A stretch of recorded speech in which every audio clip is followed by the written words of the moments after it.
Boa noite a todos, sejam todos bem-vindos à nossa reunião. A gente está iniciando agora às 19 horas e 45 minutos, com um tema super legal, então acho que vocês vão gostar bastante, que é Desmistificando a Anemia Hemolítica Imunomediada, com a médica veterinária Thais Antonucci.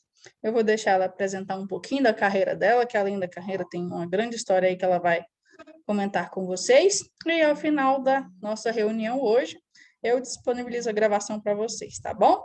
Pode iniciar. Eu desejo a todos uma excelente palestra. Olá, pessoal, boa noite. É muito prazer estar aqui fazendo essa palestra. É um tema que eu vejo muito na rotina, falei muito disso, já vi muito, vejo quase todo dia. Então, assim, eu quis compartilhar com vocês. Tem um público aí, eu sei que a maioria são estudantes.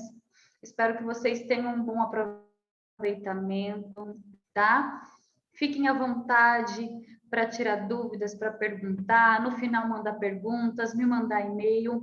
Eu não quero que vocês saiam com dúvidas, né? A gente pega aqui alunos desde o primeiro ano até o último. Então, às vezes, eu falo um termo que vocês ainda não conheçam. Então, se vocês tiverem dúvidas, por favor, depois me perguntem, me mandem um e-mail. Não fiquem com essas dúvidas. Imunomediada, ela é muito comum na nossa rotina. Vocês vão entender por quê ao longo da palestra, tá? Primeiramente, eu gostaria de me apresentar. Meu nome é Thais Antonucci, eu sou de São José do Rio Preto. Eu me formei aqui no Centro Universitário de São José do Rio Preto, a Unirp. Depois eu fiz residência em clínica médica, tá? 2 anos de residência. Fiz aprimoramento em cardiologia veterinária na Unesp de Jaboticabal. Depois eu fiz aprimoramento em hematologia lá na UFAP de São Paulo. Iniciei o mestrado em hematologia também na Unesp de Jaboticabal.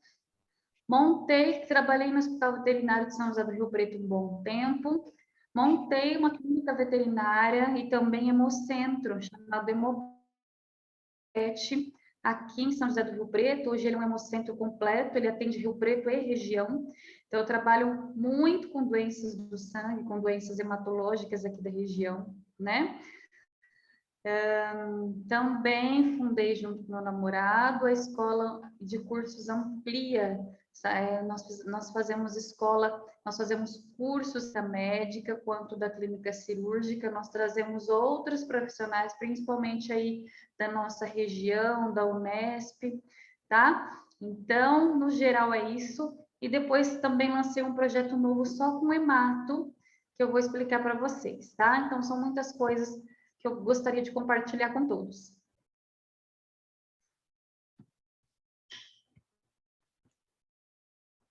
Espera aí, que eu estou tentando passar o slide, só um minutinho.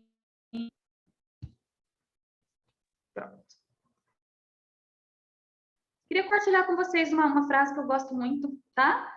Só para título de curiosidade, uma frase que eu levo para mim. É uma frase do Walt Disney, que é assim: se você pode sonhar, você pode fazer. Então, independentemente, pessoal, do que vocês que estão se formando, ou vocês que acabaram de se formar, ou vocês que estão numa determinada posição em que vocês ainda não estão confortáveis, em que vocês ainda não querem. Então, é sempre tempo de mudar, é sempre tempo de você realizar os seus sonhos. Então, nós começamos, eu sempre tive sonho de ter um projeto, de ter um empreendimento, de ter uma clínica, de ter uma coisa minha, né? Eu já estava um pouco cansada de trabalhar para os outros, eu um negócio com a minha cara. Nós começamos aqui, nesse projeto, aqui nessa clínica amarelinho, Hemopet, tinha parede pequenininha, eram 2 cômodos, como um banco de sangue. Então, era um banco de sangue de cães e gatos, eu já estava na especialidade de hematologia, né? Então, em 3 meses aí de muito trabalho, nós começamos do nada, nós também não tínhamos nada, nós só tínhamos a força de vontade. Então, nós começamos com esse projeto pequeno, depois nós expandimos para um projeto muito maior. Hoje o Hemopet é uma clínica maior, com vários colaboradores veterinários que hoje me ajudam. Então, ela é uma clínica 24 horas, tem um centro, atende Rio Preto e região, tem a escola de cursos e tem meu projeto online hoje. Então, assim, nunca é tarde para a gente realizar os nossos sonhos. E não existe um sonho que você não consiga deixar de realizar. É sempre questão de trabalho, tudo é trabalho. E nada você conquista de uma forma fácil, é tudo trabalho duro, né? Então, independentemente se você quer abrir um negócio, se você quer ingressar na área acadêmica, independentemente do que você quiser fazer, o sonho é seu. A única pessoa que tem que acreditar é você. Independentemente do recurso que você tiver, ele é seu, tá? Então, corra atrás dos seus sonhos. Agora, vamos falar do que vocês vieram para ver, né? Que é o assunto anemia hemolítica imunomediada. É um assunto que eu gosto muito, é um assunto que eu vejo muito. É uma casuística muito grande na clínica dos pequenos animais, na clínica médica, tá? 80% dos casos que eu atendo hoje, a maioria delas são doenças hematológicas. Dentro das doenças hematológicas, as hemoparasitoses. Dentro das hemoparasitoses, a gente encontra as complicações. Dentre elas, a anemia hemolítica imunomediada ocupa a maior casuística aí, ok? Para quem não conhece, o próprio nome diz, imunomediada, tá? É um distúrbio imunológico, pessoal, de maior prevalência nos cães. Se atentem a esse nome, quem nunca ouviu vai ouvir muito, tá? E muita gente vai ouvir a vida toda, mas nunca entendeu e nunca soube tratar, entendeu? Caracteriza-se como uma hipersensibilidade do tipo 2, que leva à destruição prematura das hemácias. Então, as hemácias, elas são removidas do nosso organismo de 90 a 120 dias aí, tá? O que acontece? Na anemia hemolítica imunomediada, essa remoção ela é prematura. Prematura por um distúrbio imunológico, por um problema, ela é uma doença, certo? Índice de mortalidade, de acordo com a literatura, varia entre 26% a 70%, pessoal. Só um minutinho.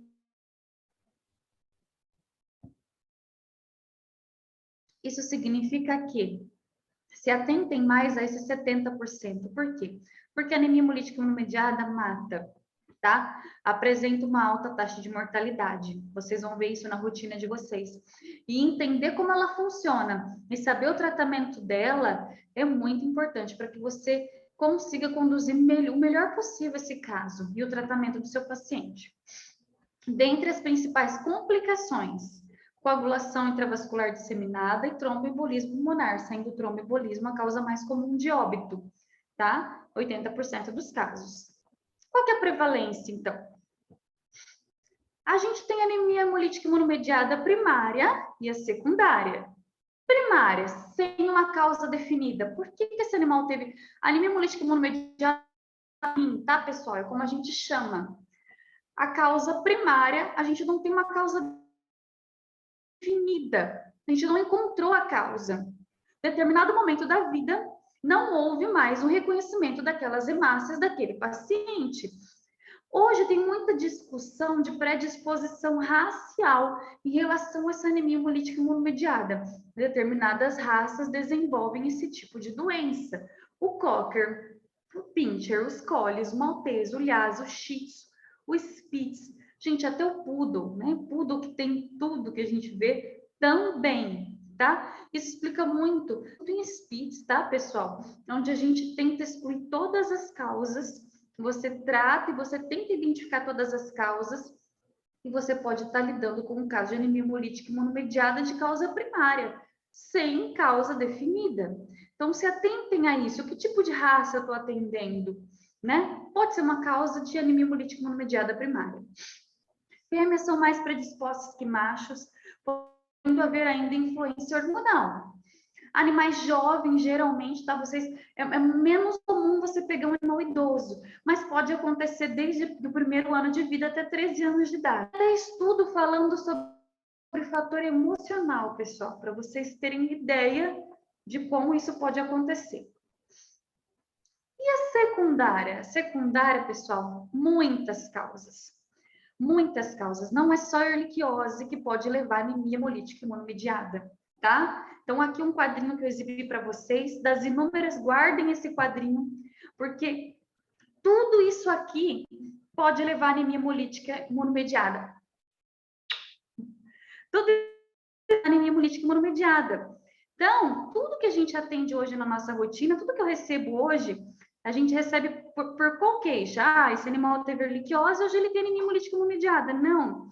Então, existe uma lista gigantesca das causas. Então, você precisa definir qual é a causa, você precisa tratar a causa, senão você nunca vai resolver o problema desse animal, tá? Então, primeiro, problema infeccioso, Ehrlichia. Ehrlichia sempre vai ser a primeira causa. Segundo, babésia, leptospirose, histoplasmose, leishmaniose, micoplasmose, felve no gato é muito comum. As inflamações, pessoal, as inflamações em si, se atentem às inflamações, elas podem levar a um quadro de anemia hemolítica imunomediada. Pancreatite é muito comum, pancreatite é muito comum. Por incrível que pareça, a maioria dos casos em que eu peguei pancreatite, a maioria desenvolveu um quadro de anemia hemolítica imunomediada. Ainda não se sabe a fisiopatogenia do que acontece, mas a resposta imunológica que se desencadeia nas ilhotas pancreáticas também são direcionadas para as hemácias e podem provocar hemólise. Então, se atentem a isso. Animal com pancreatite e a rim podem ter doenças concomitantes, tá? Isso é muito comum, mais do que vocês imaginam. Doença inflamatória intestinal é muito comum, os abscessos, nefrite intersticial crônica, tá? As neoplasias, é comum ter a rim nas neoplasias? É comum. Sarcoma, leucemia, linfóide, carcinoma pulmonar gástrico, sarcomas, medicamentosos. Vocês sabiam que as medicações em si, dependendo do uso, dependendo da dose, da cronicidade do caso, elas podem levar a anemia hemolítica imunomediada? Podem, tá? As sulfas, penicilinas, cefalosporinas, levamisol, dipirona. Dipirona já vem sido relatada há muito tempo, pessoal, como causa de anemia hemolítica imunomediada até na medicina humana, tá? Clorpromazina, defeitos intrínsecos, deficiência de fósforo, deficiência de piruvato, fragilidade osmótica, alguns variados, ingestão de alho e cebola, né, porque leva uma intoxicação, picada de abelha, vacinação. Até 30 dias após a vacinação, os pacientes, os animais, eles podem desenvolver anemia hemolítica imunomediada. Então, isso pode acontecer nos filhotinhos. Então, você atender um paciente novo com quadro de anemia hemolítica imunomediada pode estar relacionado, sim, com a vacinação. Fisiopatogenia. Como que isso acontece, né? Você precisa ter uma noção do que acontece dentro do vaso, do que acontece com a hemácia, por que acontece a destruição, para que você consiga direcionar um pouquinho o seu tratamento, porque isso vai influenciar no seu diagnóstico e no tratamento do paciente. O que acontece, então, no organismo? Remoção precoce das hemácias por meio de uma reação imunológica do tipo 2. Essa destruição, pessoal, ela pode ser de forma direta ou por meio de uma fagocitose de hemácias opsonizadas. Opsonizadas são o quê? São sinalizadas. Imunoglobulinas, IgM, IgG, IgA ou do sistema complemento, tá? A hemólise, ela pode ser intravascular ou ela pode ser extravascular. Guardem esses dois tipos de hemólise.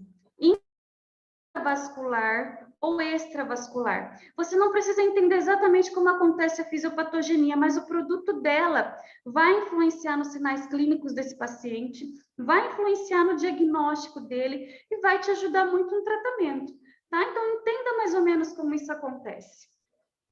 Hemólise intravascular. Como que isso acontece? Primeiro, ativação do sistema complemento, mediada pela IgM. Ativou o sistema complemento, pessoal, tem um fluxo de fluidos extracelulares para dentro do eritrócito. Esses fluidos dentro do eritrócito, essa célula incha. Essa célula ficando gigante, eu tenho ruptura dessa célula. Quando ela se rompe, eu tenho liberação de hemoglobina para fora da célula. Então, eu tenho hemoglobinemia e hemoglobinúria. Então, se atente aos produtos. O que eu tenho na hemólise intravascular? Hemoglobinemia e hemoglobinúria. Hemólise extravascular. As hemácias, elas são revestidas por anticorpos IgM ou IgA. e pelo complemento. Elas são retiradas por fagócitos do sistema monocítico fagostário. Da onde? Do fígado, do baço, da medula óssea. O que eu tenho de produto da vascular? Hiperbilirrubinemia. Se eu tenho hiperbilirrubinemia, esse paciente vai ter icterícia, tá? Então, se atentem aos produtos dessas duas hemólises, intravascular e extravascular. Manifestação clínica, então, o que eu vou encontrar num paciente com ARRIM? Quais são os sinais clínicos? Eles são muito diferentes dos outros tipos, dos outros sinais, das outras doenças? Eu consigo identificar um paciente e outro? Vocês vão ver que não, tá? Daí a dificuldade no diagnóstico também, do pessoal, na anemia hemolítica imunomediada. Então, a manifestação, como isso se manifesta? Depende do tempo de aparecimento, se isso foi agudo, se isso foi crônico e intensidade da anemia. Os sinais estão muito relacionados com a gravidade da anemia.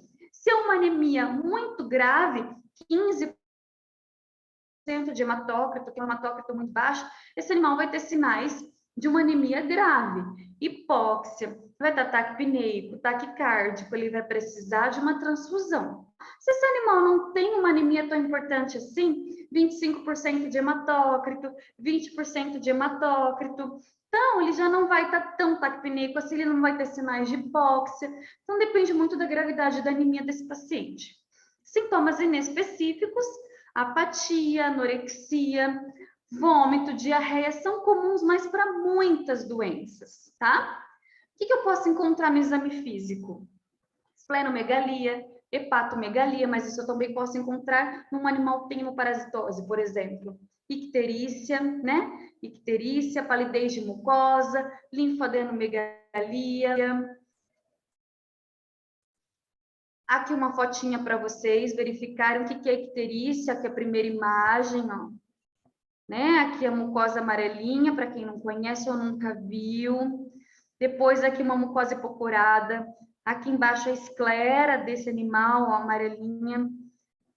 Quem nunca viu um animal ictérico, pessoal? Né? Fica muito ictérico, né? Um animal ictérico, a mucosa, a esclera, o abdômen, tudo fica ictérico. Aí, eu só um adendo para vocês. Nem todo animal ictérico, ele tem ARRIM. Então, você precisa entender que icterícia, a gente classifica, quando eu vejo um animal ictérico, eu penso, esse animal pode ter uma icterícia pré-hepática, hepática e pós-hepática. Então, classifique aonde está esse seu paciente. Pré-hepática é onde entra as hemólises. A anemia hemolítica imunomediada está aí, ó, na icterícia pré-hepática, tá? Diagnóstico. Como diagnosticar a anemia hemolítica imunomediada? Como que a gente chega a esse diagnóstico? Primeira coisa, exclusão de outras causas de anemia. Às vezes que você encontrar um paciente anêmico, você precisa classificar essa anemia, tá? Isso a gente é até assunto para um outro tema. Então, quando você pega um exame, um animal que tem anemia, você precisa classificar essa anemia, tá? Então, você precisa entender se essa anemia é regenerativa, arregenerativa, você precisa entender a etiologia, você precisa entender a causa, para você conseguir um tratamento, para você conseguir um sucesso nesse tratamento. Evidências de hemólise. O que são evidências de hemólise? Hemoglobinúria, hiperbilirrubinemia ou bilirrubinúria na urina, tá, pessoal? Bilirrubina na urina. Presença de anticorpos na hemácia, caracterizada a partir de esferocitose. Eu vou explicar o que é. Autoaglutinação. São sinais de hemólise, tá? Aqui, pessoal, ó, é uma imagem na lâmina do esferócito. Guardem uma coisa na cabeça de vocês. O esferócito é uma alteração morfológica da hemácia patognomônico de ARRIM. Ou seja, quando eu encontro isso na lâmina, no meu esfregaço, quando o patologista, no seu hemograma, presença de esferócito é patognomônico de ARRIM. Ou seja, esse animal tem anemia hemolítica imunomediada. Por que é o esferócito? Ele é aqui na pontinha da seta, pessoal, ele é uma deformação da hemácia, tá? E essa hemácia ela é uma deformação da membrana dessa hemácia. E ela ficou pequenininha, ó, ela ficou menor do que uma hemácia normal. Ela ficou pequenininha, ela ficou mais escura. Então, isso é resultado de um processo de hemólise. Só que lembrem de uma coisa, todo animal que você encontrar, todo paciente que você encontrar esferócito, tem anemia hemolítica imunomediada. Mas nem todo paciente que você não encontrar esferócito, você não pode descartar que ele não tem anemia hemolítica imunomediada, tá? Eu digo que na minha casuística, acompanhando os meus pacientes, eu diria que 50% eu encontro esferócito, 50% eu não encontro esferócito. E eu não posso dizer que esse paciente não tem anemia hemolítica imunomediada, ok? Então, vocês precisam entender que o diagnóstico de anemia hemolítica imunomediada não é tão fácil assim como todo mundo pensa. São uma série de fatores que você precisa avaliar. Eu digo que são sinais no exame, no paciente, no histórico, que você precisa juntar para fechar esse quadro. Outro slide aqui, ó, de esferócito, a imagem. Aqui a célula redondinha, menorzinha. Hemácias fantasmas, ó. São hemácias mais clarinhas. Fantasma, a gente diz, né? Quase não dá para ver. Também são sinais de hemólise, mas essas não são patognomônicas de ARRIM. Se eu encontrá-las, não dá para afirmar que isso seja de anemia hemolítica imunomediada, ok? Assim como acontece nos esferócitos. O paciente clássico de anemia hemolítica imunomediada, ele tem uma anemia geralmente de moderada a grave. Isso acontece mesmo, pessoal. Geralmente é aquela anemia precisando de transfusão, tá? Não é aquela anemia de 25% de hematócrito, 30%, não. Você vai pegar aquele paciente sempre quase que para transfundir. Geralmente, ela é regenerativa, manifestado por reticulocitose, presença de reticulócito, policromasia, hemácias de coloração diferente, anisocitose, hemácias de tamanhos diferentes. Entretanto, 1/3 dos pacientes apresentam no momento do diagnóstico anemias não regenerativas. Então, muitas vezes, né, eu converso com muitos veterinários que falam assim, não, mas a anemia hemolítica imunomediada, ela é não regenerativa. Em alguns casos, você vai pegar anemia hemolítica imunomediada não regenerativa, tá? Porque em algumas vezes, eu já tenho essa resposta imunológica contra os precursores de medula óssea. Então, medula óssea, já tenho uma resposta, uma diminuição da resposta medular, tá? Mas a característica dela é de ser regenerativa, ok? A anemia hemolítica imunomediada pode dar leucocitose neutrofílica com desvio à esquerda. Lembrem-se disso, tá? A anemia hemolítica imunomediada dá leucocitose. Isso é da doença, ok? Pessoal, é muito comum eu atender um paciente com um exame anêmico, precisando transfundir com 60 mil de leucócitos por neutrofilia, de leucocitose por neutrofilia, 80 mil, já peguei até 100 mil. E os colegas, assim, muito antibiótico, esse animal está em sepsis, esse animal está com uma infecção horrorosa que a gente não descobre de onde é. Esse animal, a gente não sabe de onde vem essa leucocitose. Se atentem que a leucocitose pode estar vindo da anemia hemolítica imunomediada. Isso pode estar acontecendo. Então, lembrem que a anemia hemolítica imunomediada da leucocitose. E isso é mais comum do que vocês imaginam, ok? Essa leucocitose com desvio à esquerda, ela pode ser decorrente do quê? De uma lesão tecidual, de uma hiperplasia mieloide estimulada por citocina, aumento da liberação da resposta medular, dos mielócitos, né? Então, tudo isso pode estar envolvido no processo de leucocitose na ARRIM. Perfil bioquímico, a gente pode ter um aumento de creatinina e ALT, sim, pela deposição de imunocomplexo. A gente pode ter as duas coisas. Teste de Coombs baseia-se na detecção de anticorpos e ou complementos ligados à superfície das hemácias, possuindo sensibilidade de aproximadamente 60%. O teste de Coombs, pessoal, ele é um teste bem oneroso, tá? Um teste bem mais caro. Vocês não vão ver isso na nossa rotina. ok? E ele tem, assim, uma grande chance de falsos positivos. Então, ele não é muito usado na rotina. Na verdade, ele é pouco utilizado na rotina. O método da citometria de fluxo apresenta maior sensibilidade e especificidade para diagnóstico de ARRIM. Ok, mas ele é mais experimental. Ou seja, esses dois últimos, eles são menos utilizados para diagnóstico de anemia hemolítica imunomediada. A avaliação de autoaglutinação no sangue é um teste simples, com alta especificidade, mas baixa sensibilidade. Esse é um teste que dá para fazer no seu laboratório ali naquele momento, tá? Vamos fazer o teste de autoaglutinação? Olha como mostra aqui em cima, são as hemácias, os eritrócitos, todos aglutinadinhos. Esses gruminhos são todos eles juntinhos, tá? Então, isso aqui significa o quê? Que aglutinou. Eles estão aglutinando, eles estão juntinhos. Tem um processo de hemólise ali envolvido. Na urinálise, ela pode ser utilizada para diagnóstico, né? O que pode ser detectado aqui? Bilirrubinúria ou hemoglobinúria? Bilirrubina ou hemoglobina.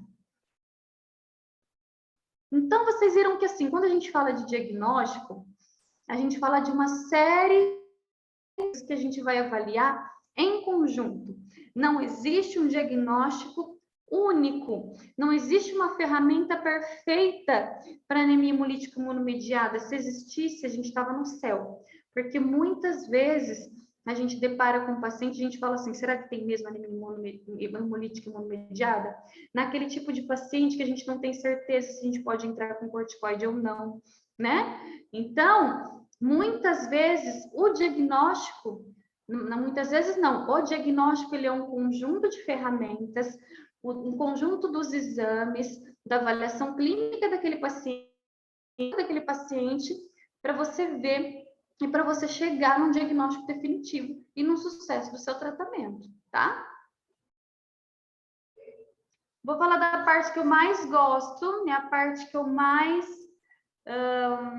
acompanho, porque eu acompanho desde o início até o final, os pacientes que vêm aqui, que é o tratamento, né? E é uma coisa que vem evoluindo bastante na medicina veterinária. Desde quando eu comecei a residência, eu gostava muito desse assunto de hematologia, e desde que eu venho acompanhando esses pacientes da hemato, lá no começo da minha residência até hoje, eu vejo que a parte do tratamento melhorou muito. E graças a isso, a evolução dos estudos em hemato da medicina veterinária, a gente conseguiu salvar muitos deles. Muitos desses pacientes que até então a gente não tinha muito estudo, tá? Muito disso veio da medicina humana, tá, pessoal? Então, vamos lá, se atentem ao tratamento para vocês salvarem os pacientes de vocês também. Primeiro, de onde vem esse tratamento? Como consiste o tratamento? Supressão da resposta imune. Aqui a palavrinha está escrita errado, tá, pessoal? Supressão da resposta imune. Segundo, pessoal, precisa tratar a causa de base, tá? Não adianta você ficar imunossuprimindo esse animal, se esse animal tiver uma hemoparasite, se esse animal tiver uma resposta inflamatória, se esse animal tiver uma neoplasia, se esse animal tiver uma intoxicação, né? Então, você precisa retirar a causa dessa anemia hemolítica imunomediada. Você precisa tirar o problema, tá? Que está acontecendo aí, a causa. Depois você vai imunossuprimir esse paciente. Depois você vai imunossuprimir esse animal. Primeiro, corticoides. Os corticoides, eles são o tratamento. Ele é o tratamento, tá? Ele é a primeira linha de frente de tratamento. Qual é? Prednisona. Há muito tempo atrás, né, até as doses terapêuticas, quando a gente pega os livros mais antigos, as doses imunossupressoras de prednisona, né, em literatura, elas eram aí de 2 a 4 miligramas por quilo. Elas eram doses mais altas. Hoje, na minha rotina clínica, e eu fui olhar a literatura mais recente, eles já relatam uma dose de 1 a 2 miligramas por quilo. Essa dose de 1, pessoal, é a dose que eu começo o tratamento de um paciente com anemia hemolítica imunomediada, tá? Então, pode ser uma dose de 1 miligrama por quilo BID a cada 12 horas, tá, pessoal? Para quem não sabe, via oral, tá? Essa dose, pessoal, eu não posso dizer que é uma receita de bolo, tá? Varia muito de cada paciente. Eu avalio muito o histórico do paciente. Como está o exame dele? É uma anemia grave? É uma anemia moderada? É um animal que está precisando de uma transfusão? É um animal que já transfundiu? Não, é um animal que fez 2 transfusões, 3. Cada caso é um caso, não é receita de bolo. Precisa avaliar o seu paciente. Você não consegue fazer uma receita de bolo, mas o que eu tenho observado na minha rotina clínica é que a resposta com miligrama quilo ela tem sido muito boa. Ao passo que há muito tempo atrás a gente tinha que imunossuprimir muito esse paciente, a gente entrava com 2, 2,5. E lembrem-se de uma coisa, corticoide, ele é mocinho e vilão. Ele é muito bom para tratar anemia hemolítica imunomediada, para tratar as doenças imunomediadas no geral. Trombocitopenia imunomediada, mas ele é vilão a longo prazo. Ele vai apresentar efeitos deletérios para o seu paciente a longo prazo. Então, quanto menor a dose que você utilizar a longo prazo, melhor para o seu paciente, tá? Melhor a longo prazo para a qualidade de vida desse paciente. Então, eu tenho um paciente que eu entro com uma dose de 1. Depois, como funciona, pessoal? Outra coisa, vale lembrar vocês. Tem muito paciente aqui que chega para mim assim. Ah, mas não é anemia hemolítica imunomediada, porque nós entramos com...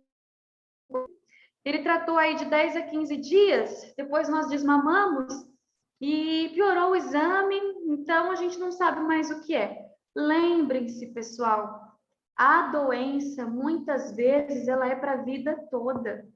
Quando você entra com corticoide para esse paciente, você só vai começar a desmamar ele depois que estabilizar a doença. Estabilizou a doença, começa-se um desmame com corticoide gradual. Esse desmame, de quanto é esse desmame? Vai muito de cada exame, de cada paciente, da dose que você está, tá? Mas geralmente aí você reduz 25% da dose a cada 7 dias, a cada 10, a cada 15.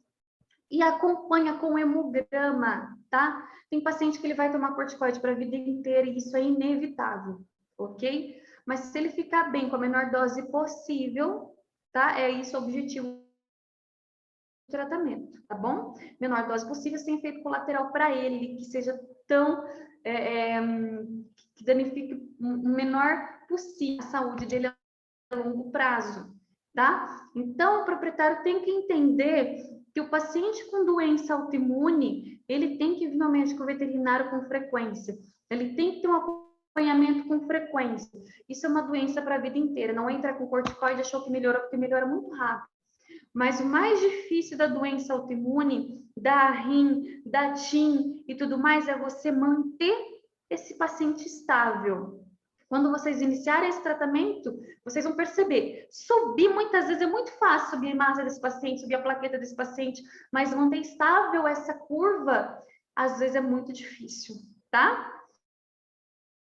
Então, às vezes, eu tenho paciente que toma doses altas de corticoide, eu tenho paciente que toma corticoide, eu tenho paciente que toma dia sim, dia não, eu tenho paciente que toma a cada 2 dias, a cada 3, né? E essa dose é o suficiente para ele, mas se eu retiro, cai tudo, tá? Despenca o exame. Cada organismo é de um jeito. Dexametasona, pessoal, ela não é eficiente para o tratamento de anemia hemolítica imunomediada. Ela não é importante, ela não tem boa resposta. Ela vai ser aquele escape para o paciente internado que está vomitando só, tá? Que dose? 0,2 a 0,4 miligrama por quilo do CID subcutâneo IV. Então, o paciente está vomitando, mas ele está hemolizando, ele está ictérico. Ele já transfundiu, eu preciso fazer a prednisona, mas ele não para de vomitar, dexametasona nessa dose. Mas vocês vão ver que a resposta comparada com prednisona não é a mesma no sentido imunossupressor, ok? Ela é só um escape aí. Vamos falar um pouquinho de imunoglobulina IV humana. Imunoglobulina IV humana, ela tem sido usada na medicina veterinária há pouco tempo. Ela é uma novidade, tá? Ela traz uma boa resposta para o nosso tratamento, né? Ela é uma medicação injetável, pessoal. Ela é usada para rins refratárias, trombocitopenia imunomediada, Evans. O que é síndrome de Evans? Quando eu tenho a rim e TIM. Então, você compra um frasquinho dela, tá? Ela é um frasquinho que você ela vem da medicina humana e a gente trouxe para a medicina veterinária. Qual é a dose? 0,5 a 1 grama por quilo. Você vai usar naquelas arrinhas em que você já usa várias drogas e você não consegue controlar. Naquele paciente que fez algumas transfusões já. Só que detalhe, não deixe para usar em caso muito crônico, em caso muito refratário. Quanto mais cedo você puder dispor desse tratamento, mais sucesso você vai ter. Não deixe para usar naquele caso infinito, sabe? Aquele caso que não tem mais o que fazer. Vou usar a imunoglobulina nível humana, você não vai ter um resultado tão eficaz. Ela é muito boa, mas não deixe para o último caso, quando aquele paciente está nas últimas, né? Quando é péssimo, tá? Tente dispor disso. Usei um corticoide, associe uma segunda droga imunossupressora, não segurou, já transfundiu uma vez, faça imunoglobulina nível humana. Passe isso para o tutor, tá? Ofereça esse tipo de serviço ao tutor. Lembre, esse tipo de produto ao tutor. Eu digo esse tipo de serviço que é um serviço mais especializado, né? A imunoglobulina nível humana, ele é um produto caro. Ele é um produto que custa R$ 2.500, mais ou menos. A resposta é muito boa, tá? Mas tem que saber usar, tem que usar com um especialista, saber onde compra, saber manusear. Você vai usar em forma de infusão, de 10 a 12 horas aí se usa esse produto, tá, pessoal? Ela exige uma aplicação de difenidramina prévia, tá, pessoal? Para evitar reações anafiláticas aí, tá? Ela pode predispor a tromboembolismo, isso é um risco, tá? Mas entre os riscos, os prós e contras, ainda assim vale muito a pena usar, ok? Próxima droga imunossupressora, micofenolato. Gosto de micofenolato, ele é utilizado para cão, tá, pessoal? Ele não é utilizado para gato. Dose de 8 a 12 miligramas por quilo, BID, via oral. Eu uso a dose mediana, 10 miligramas por quilo, BID. A resposta é muito boa, tanto para TIM quanto para RIM. Ela tem efeitos colaterais mínimos, ok? Leflunomida. Ela é uma droga nova, muita gente ainda não conhece a leflunomida. Leflunomida é uma droga muito utilizada, tem uma boa resposta para gatos, tá? Ótima resposta para rins em gatos, ok? Ela é mais conhecida comercialmente como Aravá. Boa resposta para TIM, trombocitopenia imunomediada. Cão, a dose é 2 miligramas por quilo BID ou 4 miligramas por quilo CID. Gato, 2 miligramas por quilo CID ou 10 miligramas por gato. A leflunomida também apresenta poucos efeitos colaterais. Ela vai custar mais ou menos, dependendo do peso do paciente, uns R$ 500. Ciclosporina, tanto em cão quanto em gato, ela pode ser utilizada. Dose de 5 miligramas por quilo, CID ou BID, tá? O problema da ciclosporina é que no gato ela pode provocar colangiopatite, no cão ela pode provocar algumas alterações gastrointestinais, pode não ser muito bem tolerada, ok?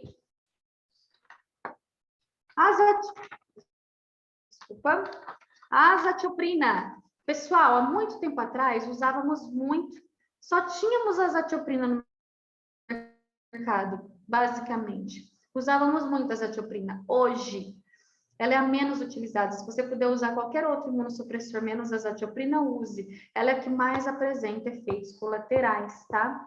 A dose de 2 miligramas por quilo. 2 miligramas por quilo. Ela está relacionada à hipoplasia de medula e ela não tem, o ideal é não se utilizar em felinos, não utilizar em gato, ela apresenta muito efeito colateral, ok? Clorambucil, ele tem sido utilizado muito bem nos gatos, 2 miligramas por gato a cada 48 horas. Principalmente aqueles gatos com hipoplasia de medula, né? Ele tem apresentado uma boa resposta nos gatos. Terapia profilática para tromboembolismo. O que vocês têm que saber, pessoal? O último consenso de anemia hemolítica imunomediada, ele já deixou pré-estabelecido que todo paciente que trata para anemia hemolítica imunomediada, se eu disse para vocês lá no começo que a maior taxa de mortalidade é por tromboembolismo, logo o consenso ele já deixou estabelecido que, desde o comecinho, quando você trata anemia hemolítica imunomediada, é indicado tratar o paciente com antitrombótico também, tá? Principalmente eu vou citar aqui para vocês o clopidogrel, porque a principal causa de óbito na anemia hemolítica imunomediada é o tromboembolismo, pessoal. Se atentem a isso, ninguém lembra do tromboembolismo na anemia imunomediada, mas lembrem, por que isso acontece? Para quem acompanha muito esse tipo de paciente, para quem observa esse tipo de paciente, vai entender que isso acontece naquele paciente, principalmente os internados que a gente observa mais de perto, é aquele paciente que você internou, que você está tratando, está tudo bem, de repente esse paciente morre. O exame não estava tão ruim, né? Esse animal não estava tão mal, de repente esse animal teve morte súbita. Da onde veio isso, né?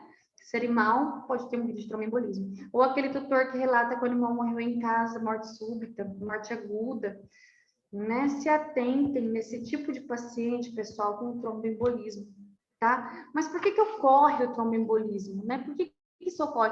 Acontece por conta de um estado de hipercoagulabilidade sanguínea, né, nos casos de arritmia. Ainda não está muito estabelecido por que acontece esse estado de hipercoagulabilidade sanguínea, pessoal. Mas o que a gente entende é que quando as hemácias elas são lisadas, né, eu tenho liberação de tromboplastina. Essa tromboplastina, ela ativa as plaquetas, ela gera hipóxia, eu tenho liberação de mediadores inflamatórios, de lesão endotelial, viscosidade sanguínea.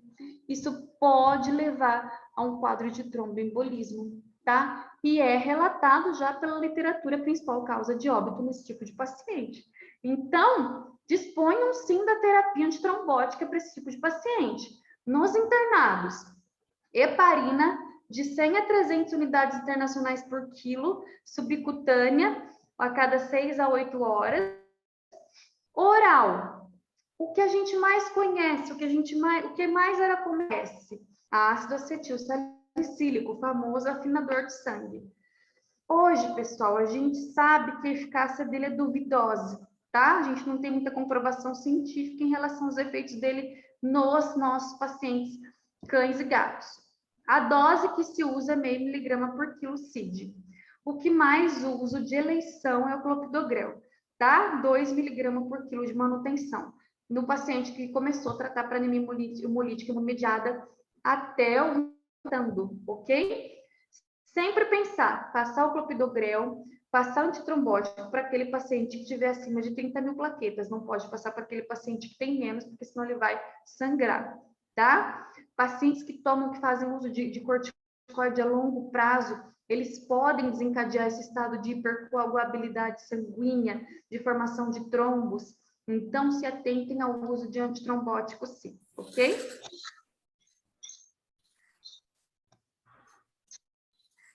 Considerações finais, pessoal. Quando a gente fala de anemia hemolítica imunomediada, prognóstico é reservado, tá? Alta taxa de mortalidade, sim, não é uma doença fácil de se tratar. Tratamento, às vezes, ele é ao longo da vida, o tutor ele tem que entender isso, você tem que conversar e sentar com ele, explicar que ele precisa tratar por um bom tempo, às vezes para o resto da vida, e ter um acompanhamento próximo com o médico veterinário. Com a aproximação da veterinária, da medicina humana, a gente tem o conhecimento de novas drogas, né? E isso trouxe o sucesso do tratamento para nós também e o sucesso para os nossos pacientes. Isso foi muito bom, tá? Então, hoje a gente consegue salvar mais pacientes em comparação com o que aconteceu no passado. Vou falar um pouquinho para vocês do projeto Aos Olhos da Hematovet, tá? Para quem quer conhecer, é uma página nova, ela tem 3 dias, mas a gente vai fazer um projeto muito grande, tá? Ela é uma plataforma digital, a gente, para quem gosta de clínica médica, patologia clínica e hemato, né? Disseminar a especialidade para o Brasil todo. O que vai ter lá, pessoal? Tudo da especialidade. Caso clínico meu aqui do Hemocentro, caso clínico dos meus colegas, não serei só eu participante da página, tá? Tudo que a gente conhece da especialidade, muito conteúdo, muita parte técnica, Como que funciona isso? Para você, nosso aluno, para você que quer ser nosso aluno, você vai ter um conteúdo, a página do Instagram é livre para todo mundo, pessoal. Mas quem quer ser aluno, ele vai ter um conteúdo exclusivo no Close Friends, ele vai ter discussão de caso clínico conosco pessoalmente, reuniões quinzenais, mentorias, tá? E ele vai ter aí um conteúdo online dos lançamentos dos cursos também gratuitos para ele, ok? Para ser aluno da plataforma, é só chamar a gente aí no Instagram e saber como isso funciona. Mas a gente fez uma coisa para que coubesse aí no bolso do estudante, que coubesse para todo mundo. Tá? O intuito é para que a gente espalhasse o conhecimento da área para o Brasil todo. Outra coisa que eu queria dizer para vocês, nós já estamos perto do nosso primeiro curso online. O primeiro curso online já vai estar sendo divulgado na página, né, na nossa página do Instagram a partir de amanhã. Primeiro curso online baratinho, pessoal, para vocês aí, R$ 49,90, princípios básicos da hemoterapia. Para quem quer saber sobre transfusão de sangue, uso racional de hemocomponente, como prevenir reações transfusionais, como funcionam os bancos de sangue, ele é um curso online, então, de 1 hora e pouquinho, contando tudo sobre a parte de hemoterapia, ok? Um curso também que cabe no seu bolso, um curso com muito conteúdo para vocês aí, estudantes formados, para vocês que querem ter uma proximidade maior com a hematologia, tá? Muitos cursos online serão lançados na nossa página do Instagram, na nossa plataforma. Participem para quem gosta da área, tá? Vocês não vão perder. Ninguém perde por ter conhecimento, tá bom, gente? Vocês sempre vão ganhar. Isso é investimento. Pessoal, aqui tá minha página no Instagram, Os Olhos de Hematovete, no e-mail, thais_med.veterinária@hotmail.com. Quero agradecer a todos pela presença, muito obrigada. Foi muito gratificante compartilhar minha experiência. Estarei em próximas oportunidades. E aí, Hematovete pela organização, sempre muito gratificante estar com você e sua equipe.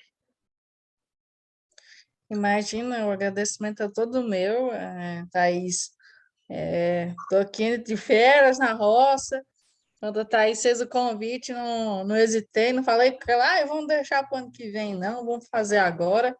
A gente organizou aí rapidinho, eu estava saindo de férias, ela me fez esse convite, e aí acabei confundindo com outros compromissos que eu tinha, achando que era ano que vem, e eu falei, não, para agora tá certo, sim.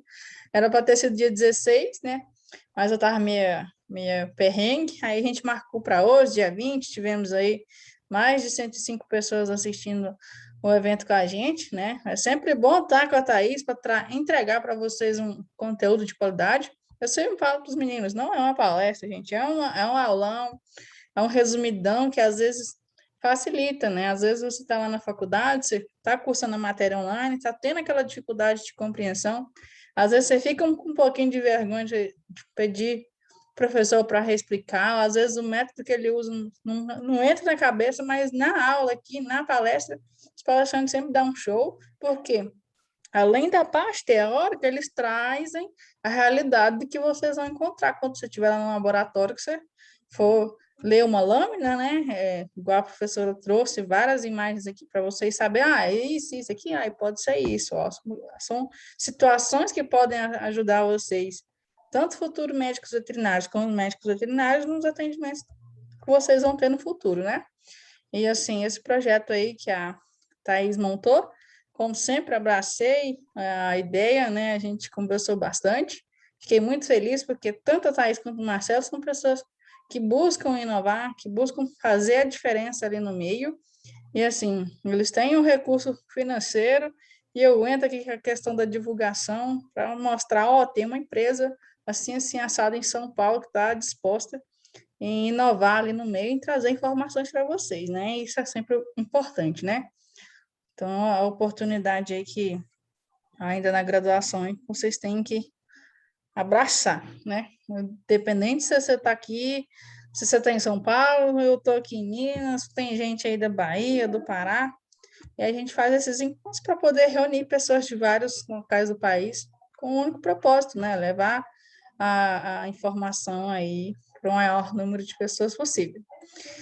Agradeço mais uma vez a Thaís. Tiveram algumas perguntas que você esclareceu durante a apresentação, mas gostaria de, às vezes, fazê-las novamente, às vezes você quer fazer algum comentário a mais.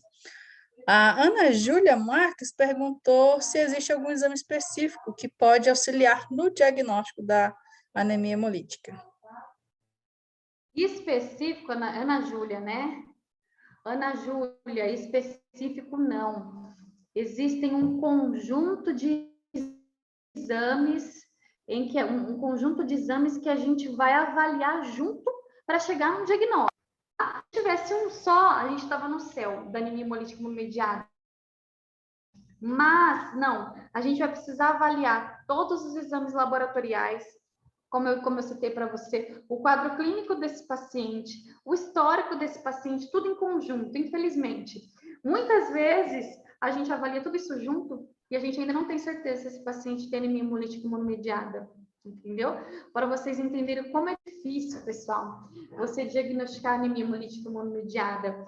É muito interessante, eu gosto muito de falar disso, porque é o seguinte, é muito diferente trazer para vocês a realidade do que a gente vê na rotina clínica, principalmente eu que trabalho com hemato todo dia, do que vocês veem na graduação, né? Porque na graduação, na faculdade, tudo muito engessado, anemia hemolítica imunomediada é isso, você trata assim, assim, assim, ponto. Na rotina clínica, na vivência do dia a dia, tudo muda, tudo é muito diferente. Então, é isso que eu quero trazer para vocês a realidade do nosso dia a dia, como isso funciona, né? Que na prática, tudo é muito diferente, né? O que eu quero trazer na plataforma é isso. Como é a realidade da hematologia e dos casos hematológicos, não só o que vocês veem na graduação. O que acontece realmente, né? Aqui da Mônica, hemácia bicôncava. Como elas transformam um esferócito? Eu não entendi.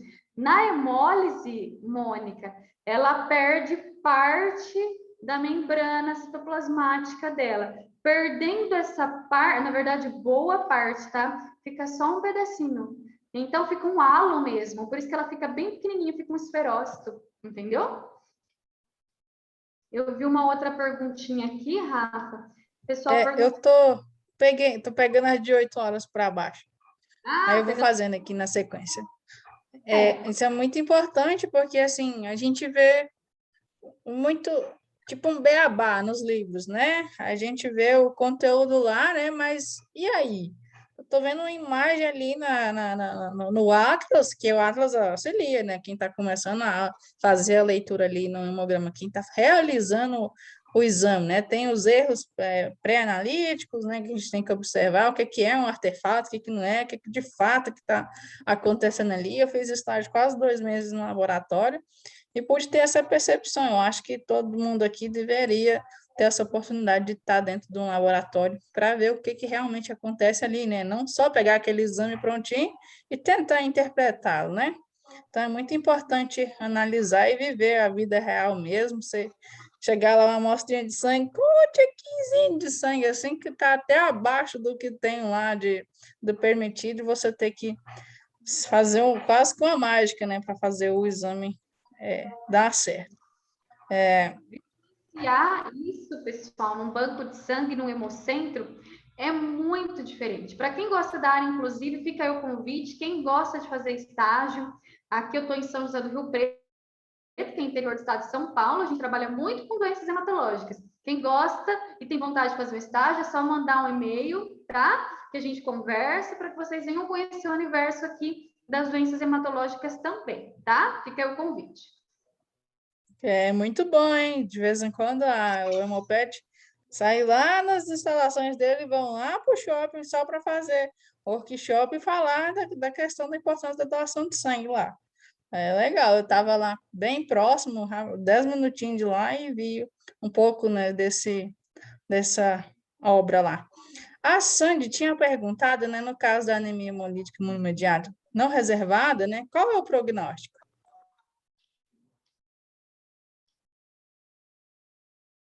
Tá, sumiu o áudio aqui, Rafinha. Tá me ouvindo agora? Oh. A Sandy perguntou, no caso da anemia hemolítica imunomediada não reservada, qual que é o prognóstico? No caso da anemia hemolítica imunomediada, como não? Não reservada. Qual o prognóstico? Não, acho que ela quis dizer não regenerativa. Essa não reservada, acho que ela quis dizer não ativa. Quando a gente tem uma anemia hemolítica imunomediada não regenerativa, o prognóstico é ruim, tá? O prognóstico é bem ruim. Toda vez que a gente fala de uma doença não regenerativa, uma medula, pessoal, que ela tem diminuição de produção ou ela não está produzindo mais. Aí, a gente já não tem um problema mais de destruição, de hemólise, né? Aí, a gente tem um problema de produção. Produção dos precursores eritroides, produção das células hematopoéticas, das células tronco. Quando a gente tem esse problema, a gente tem um problemão, né? Na medicina humana, esses são casos de medula, tá? E na medicina veterinária, isso ainda é muito estudo, o uso de muitas drogas para tentar recompor essa medula óssea, para tentar estimular a medula óssea a produzir. Mas a resposta é muito pequena.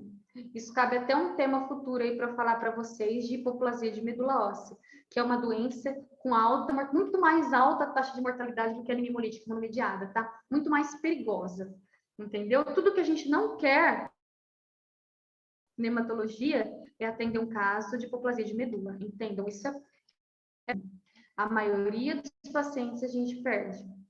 Ainda, mas a medicina veterinária vai evoluir ao ponto de salvar esses pacientes, assim como a medicina humana faz. Muito bom. O pessoal que chegou por último, a gente vai terminar aqui a questão das perguntas daqui a pouco, e aí tem a lista de presença, tá? A pergunta do Vinícius Cardoso: posso começar a supressão ao mesmo tempo do tratamento da causa? Cortou o meio da perguntinha. Como? Posso começar a supressão ao mesmo tempo do tratamento da causa? Ótimo, Vinícius. Ótima pergunta. Isso mesmo. Você vai fazer isso. Você vai tratar a causa, Vinícius, e você tem que fazer a supressão, tá? Por quê? Porque se você só tratar a causa e não imunossuprimir esse paciente vai caindo essas hemácias, tem que ficar transfundindo ele, entendeu? Não segura esse hematócrito dele, não segura. As duas coisas ao mesmo tempo, as duas coisas. Aí vem aquela questão, muita gente me pergunta, mas eu vou imunossuprimir um paciente com erliquiose, com leishmaniose, né? Muita gente pergunta isso. Vai, gente, vocês vão. Porque se você não fizer isso, esse paciente não vai parar de hemolisar, tá? A única coisa que trata de hemolítica imunomediada, além da causa, são as drogas imunossupressoras. Você precisa associar as duas coisas. Você precisa, senão você não tem acesso no tratamento, tá? Eu vi que a Kelly aqui perguntou, seria parecido com a leucemia? A hipoplasia de medula é parecido com a leucemia. É bem parecido em relação à produção de células. O tratamento é parecido com o que a medicina humana faz mesmo, tá? É uma doença bem triste, tá? Mas a gente vai evoluir ainda para o transplante, vocês vão ver. Muito bom, a internet já está oscilando um pouco. A Renata, a senhora tinha mostrado, né, na tabela a questão das possíveis causas secundárias, né? Ela falava da cebola, né? E ela perguntou aqui, acho que ela chegou um pouquinho mais tarde, o intoxicado por cebola em cão pode provocar anemia hemolítica? Pode provocar anemia hemolítica imunomediada. A intoxicação por cebola, pessoal, ela faz hemólise porque ela faz oxidação dessa hemácia, oxidação da hemoglobina, ela destrói a hemácia e faz oxidação da hemoglobina, aquele componente dentro da hemácia, tá? Então, ela pode fazer anemia hemolítica imunomediada. Eu acho que eu não citei ali na tabela, picada de aranha faz anemia hemolítica imunomediada, viu? Para vocês verem o tanto de causas, né? E eu atendo muito caso aqui encaminhado, em que eles só pensam na erliquiose. Mas tem muita coisa que a gente tem que pensar. Muito bom. A segunda pergunta da Renata Dias é: o uso do fenobarbital pode provocar esse tipo de anemia? Pode provocar o quê? Ela pergunta se o uso do fenobarbital pode provocar esse tipo de anemia. Alguns barbitúricos, algumas drogas, elas podem levar a anemias. O fenobarbital, ele está dentro desse quadro de doenças, de fármacos que podem levar a anemias, sim, tá? Não é tão comum, entendeu? Não é tão comum, mas pode. Na verdade, assim, eu trato muito paciente com fenobarbital a longo prazo. Eu nunca peguei, mas ele é citado em literatura, entendeu? Mais comum dos medicamentos são as sulfas, cefalosporinas, e a gente acaba usando bastante, né, na nossa rotina. Mas o feno nem tanto, mas ele é citado. Bom, Mônica Campos pergunta: como é realizado o teste da autoaglutinação? O teste da aglutinação salina, pessoal, é um teste basicamente simples, tá? Ele é feito num laboratório parceiro mesmo, a gente geralmente coleta aqui o sangue. Então, geralmente você pega o sangue do doador, geralmente pega. Aqui a gente faz muito para transfundir, para fazer um teste de reação cruzada, por exemplo, de um sangue com o outro, para ver se um está aglutinando com o outro, ou se o próprio sangue está aglutinando entre ele mesmo. Então, é o sangue com uma reação salina, né? Então, o que acontece? Essas hemácias, automaticamente, quando você coloca uma solução salina, ela vai autoaglutinar, ela vai formar grumos, né? Significa que esse animal está aglutinando? Lembre-se, o teste de autoaglutinação, ele não é muito sensível, tá? Muitas vezes, você não vai ter um resultado muito fidedigno. Eu hoje não uso muito nos meus pacientes, não. Eu acabo usando, ele é citado na literatura, mas pela baixa sensibilidade dele, eu acabo usando os exames do meu paciente, se ele tem aqueles sinais de hemólise que eu citei para vocês, né?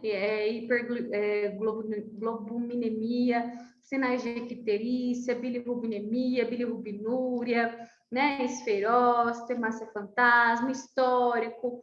Então, eu associo tudo isso junto. Eu não uso muito mais o teste de autoaglutinação.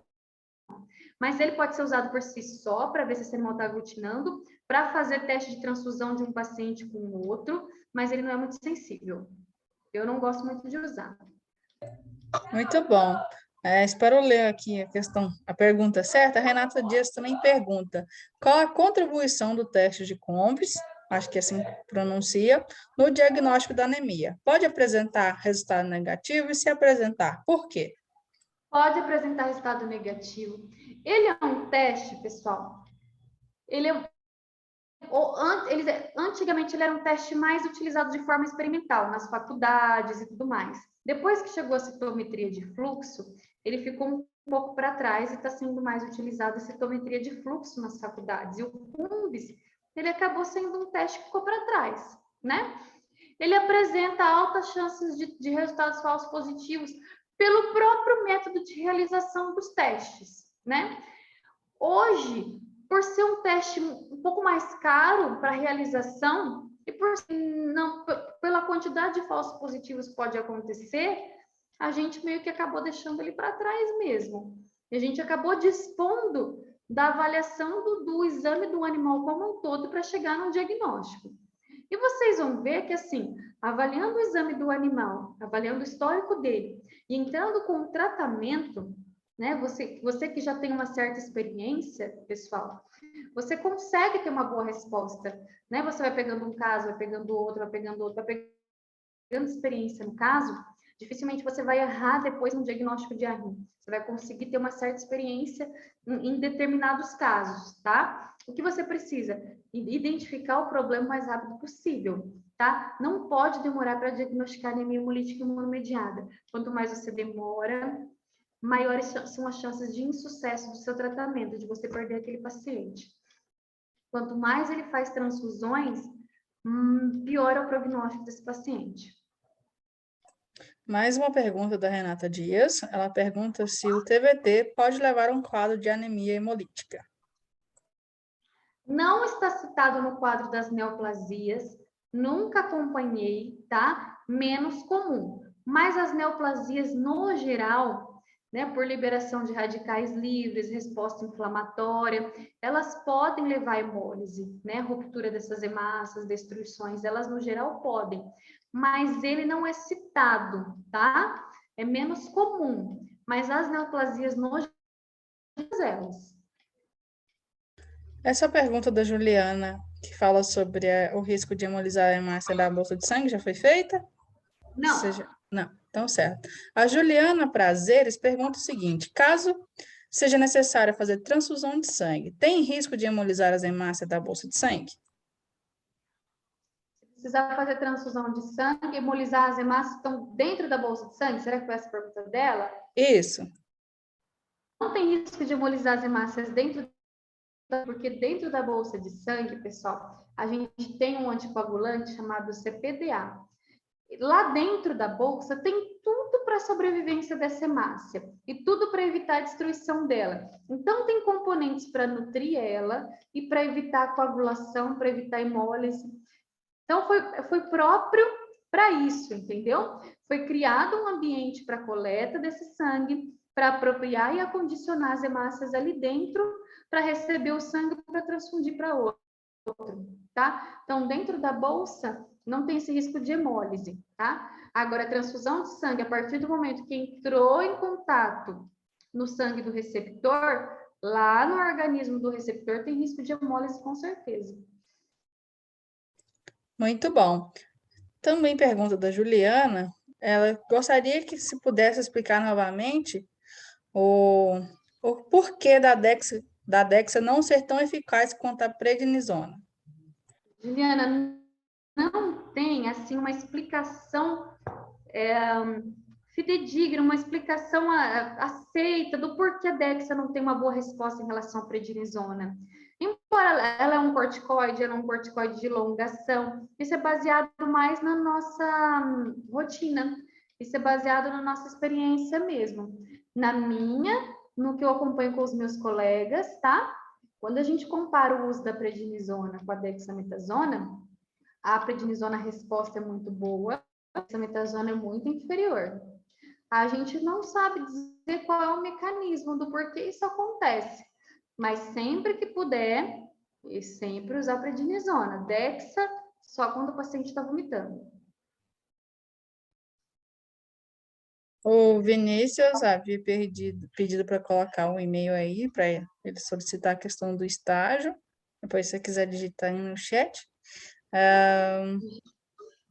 A Suena fala que onde ela mora não tem essas oportunidades de estágio. A Patrícia colocou aqui seu e-mail, seu hotmail aqui, né? É o mesmo da inscrição. A Kelly tinha perguntado, da leucemia você respondeu.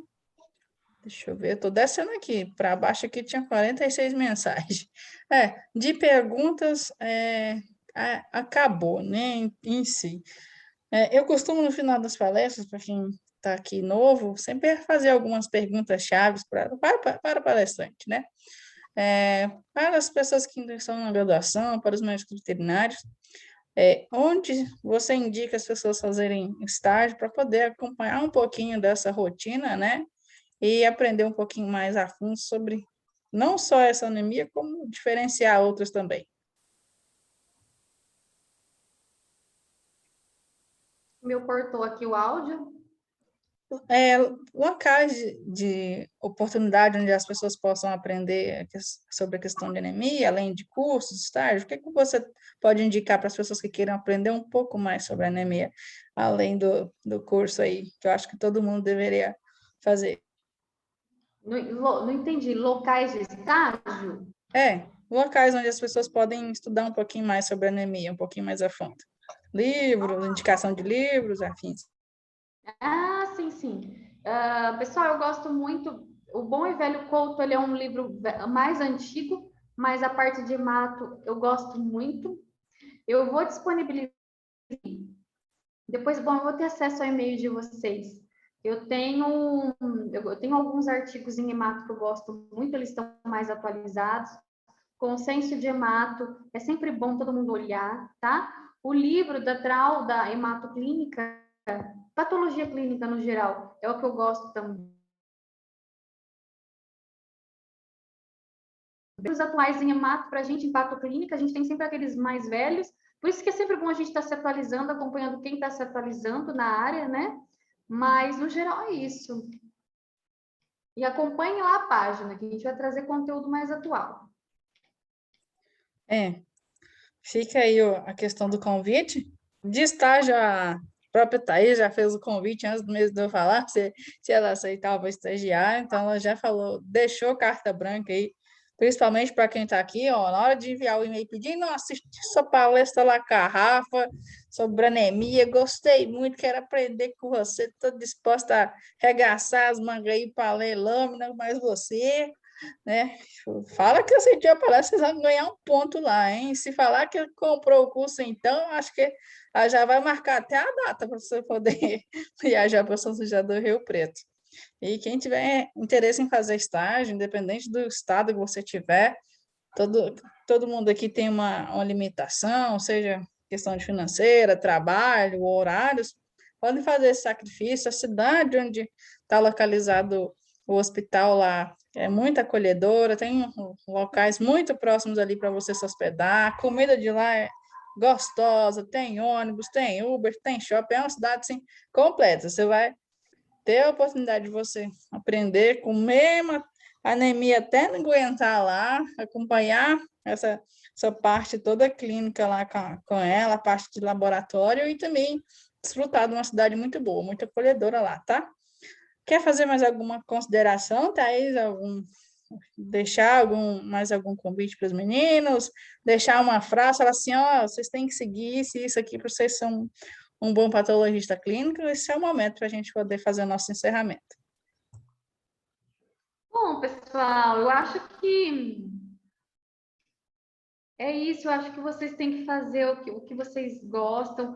Eu acho que o estudante, ele ainda está descobrindo as suas áreas, tentando se identificar, olhando uma coisa, olhando outra. Mas eu acho que, independentemente da área da veterinária, saber interpretar os exames laboratoriais, os exames hematológicos, é um up, tá? Na sua carreira. Vai te levar, você vai ter algo a mais. Porque muitos veterinários hoje que eu acompanho ainda não sabem. Tá? Muito tempo de carreira ainda não sabem. Então, perdem tempo, é diagnóstico errado. Quem perde é o paciente. Então, tudo que você puder investir na sua carreira, em conhecimento, você só tem a ganhar, independentemente da área que você vai escolher. Tudo que você puder aprender, investir no seu conhecimento, quem ganha é você, consequentemente seu paciente, tá? Então, é isso, invistam no seu conhecimento. Gratidão, professora. Todo mundo aqui falou que gostou. Teve gente que pagou patologia esse semestre, falou que a palestra foi muito esclarecedora. Né? Depois eu posso liberar o chat aí para que você tenha acesso, né? Tanto os elogios quanto as perguntas, né? E assim, comprem o curso. Eu conversei muito com a Thaís, a gente foi falar em valor. Falei assim, acho que esse valor aqui, estudante veterinário, pode pagar por um conteúdo aí bem legal.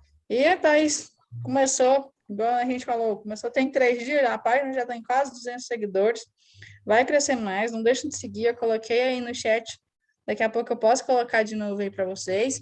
Vou passar o e-mail de contato para vocês, para que ela possa entrar em contato para oferecer o curso, às vezes até para poder enviar uns 5, 6 artigos para vocês estarem lendo, né? Começando essa base, né? Às vezes não pode pegar um trem muito complicado, né? Você teve a aula hoje de anemia, às vezes você não pagou patologia clínica ainda, mas leia os artigos, né? Você vai ver muitos termos que ela usou aqui na aula, vocês vão poder rever aí, se Deus quiser, a gravação aqui vai estar tudo ok, reveja, surgiu dúvida, tá lá, os olhos da hematologia tá lá, as portas estão abertas para você, tá? Como a Thais falou, não vai ser só ela, vai ser um combo, né, de outros profissionais também que vão trazer essa parte de laboratório para para vocês, né? Façam os cursos relacionados à hematologia que ela convidou vocês. Quem gostar dessa parte de cirurgia, tem também a Amplia, que é um rostinho da Thaís, vocês vão ver lá, o rostinho do Marcelo, né? Façam esse esforço para vocês poderem ir lá para São Paulo, né? Tem o aeroporto de Campinas pertinho, a questão de ônibus, tem lá São José do Rio Preto. Então, se sintam em casa para vocês tirarem as dúvidas de vocês, né? Comprem o curso e não vai parar só por aí, não. A Thaís está com fogo, assim, para levar informação para vocês que ninguém segura ela em 2022. Vocês escrevem aí, vocês vão ouvir muito da Andel e de outros profissionais renomados, né? Que é isso que é importante, né? Através do Thaís, eu tive mais intimidade com o professor André Galvão, a gente já está fazendo parceria de livro, de palestra, de várias outras coisas. Então, a Thaís está sendo uma porta, tanto para ela, apresentar amplia para vocês, as horas da hematologia, quanto para vocês conhecerem outros profissionais, tá? Vou deixar aqui de novo o Linktree das horas da hematologia para vocês, e não vou prender vocês muito, que eu sei que às vezes vocês estão querendo ir jantar, que eu não jantei. Ó, tá aqui o mini site aqui da Amplia, coloquei no chat. A lista já vou enviar, já. Vocês podem clicar aí no Linktree. Ó, tem a questão dos cursos, contato, Facebook, e tem o e-mail lá também. Vou deixar aqui de novo o Instagram para quem tem, para poder estar seguindo lá, tá bom? E quem gosta de cirurgia, nós já chamou aí para vocês ir lá para Amplia, vocês vão ser bem recebidos, viu? Thaís e Marcelo, pode guardar esse nome aí que vocês vão escutar muito aí no próximo ano. Como diz o Marcelo, ele falou comigo essa semana, meu ano ainda não acabou, Rafael.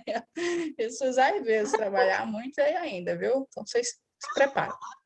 Muito obrigada, Thaís, mais uma vez por ter me convidado, por confiar no meu trabalho, e sempre que precisar, nós estamos aqui. Né? Vamos dizer, do ano não acabou ainda não.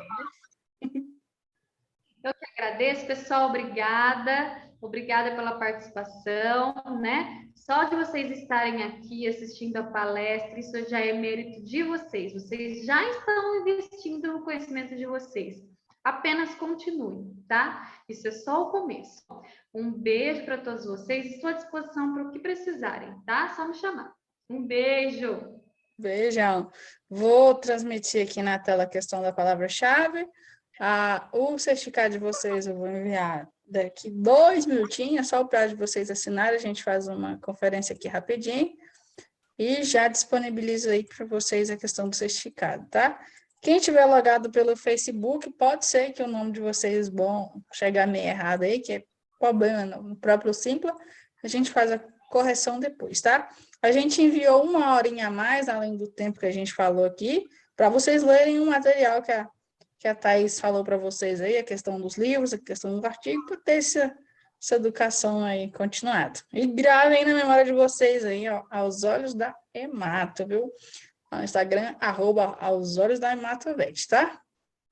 E o que vocês precisarem de nós, vamos estar sempre com as porteiras abertas para vocês. E com as portas também. Obrigada pela participação de todos. Desejamos para todos um Feliz Natal e um próspero Ano Novo. Que Deus possa abençoar aí, que vocês tenham um Natal aí com a família de vocês. A gente perdeu aí bastante familiar para a questão do Covid, mas não vamos desanimar agora, né? Principalmente para quem está estudando online, eu sei que está difícil. Vamos continuar junto de mãos dadas aí em 2022, tá bom? A palavra-chave vai ser aos olhos da Hematovet, para vocês não esquecerem. Vou colocar o link aqui no chat e vou dar 5 minutinhos aí para vocês preencherem, tá? Então, gravação, vou encerrar aqui a questão da gravação para vocês acessarem depois, tá? Eu subo para o YouTube a gravação, coloco privado, porque tem alguns conteúdos aqui que foram compartilhados, questão de tratamento, que é mais restrito para nós, estudantes e médicos veterinários. Aí fica privado, eu mando o link, vocês só cliquem lá, tá? Eu vou deixar aí até o meu aniversário, que é 2 de janeiro, para vocês acessar, tá? Não deixem de fazer o curso, tá? E de tirar as possíveis dúvidas que possam surgir para vocês. Ah, tá fechado? Só um segundinho, deixa eu liberar aqui. Hoje as minhas pitanguinhas não tá aqui com eu para me ajudar. Eu, prontinho, liberei para as respostas aí. Podem preencher.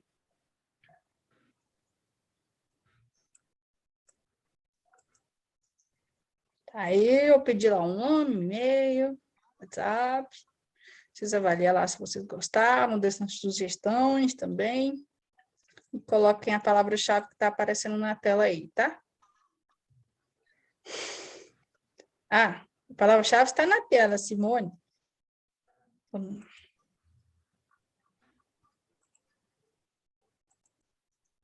Agora, Thais, ou se quiser criar o canal lá no Telegram lá para divulgar os conteúdos, pode me chamar.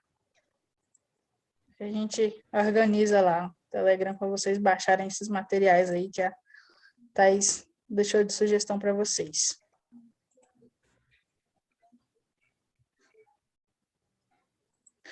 Sim, o certificado eu vou enviar daqui a pouco.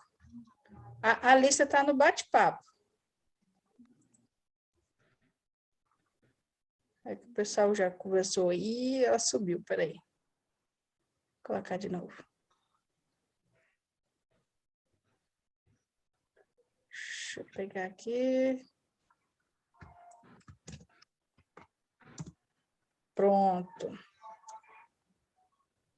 Assim que vocês terminarem aí, a gente já analisa aqui quem estava aqui, quem não estava, e envia lá para vocês. O certificado já está pronto.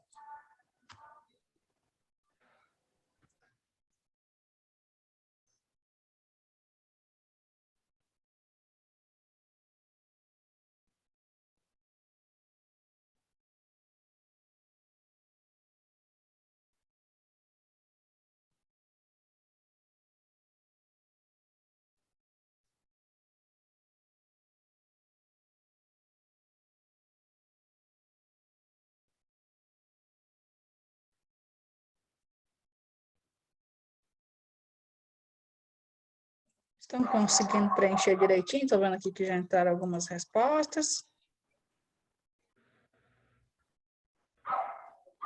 Então, bom. Mas vocês fiquem atentos aí. Só vai depender aqui da conexão. Dando certinho, até meia-noite eu envio a gravação para vocês. Deixa eu interromper aqui a gravação.